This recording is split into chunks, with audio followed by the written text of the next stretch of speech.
So the first girl I ever asked out in Philly, when we were out, she told me that she liked to go swing dancing.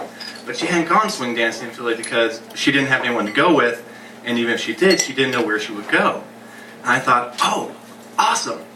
I can do something really cool here. I can go swing dancing. I can take some lessons and take this girl dancing and make this like amazing story for her. Because that's how I think. I'm like, ooh, if I make a great story, things will work out great.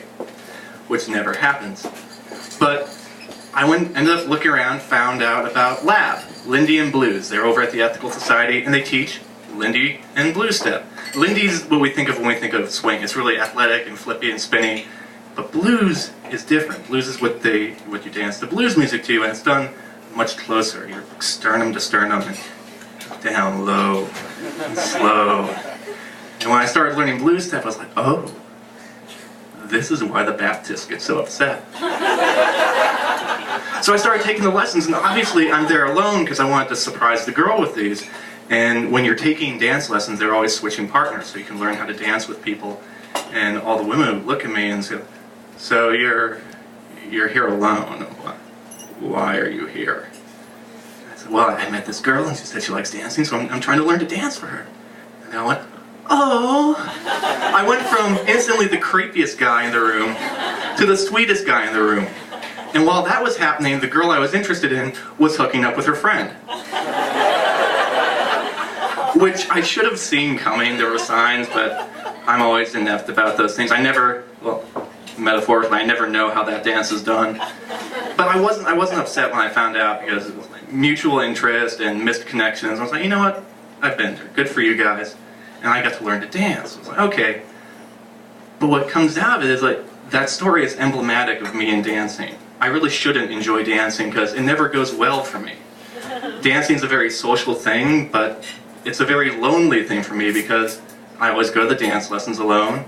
It's like pulling teeth to get my friends to go to the clubs with me. And when I go to the clubs, I never meet anyone. I never pick anyone up because that's not what I went there for. So dancing, which is supposed to be fun, is really lonely.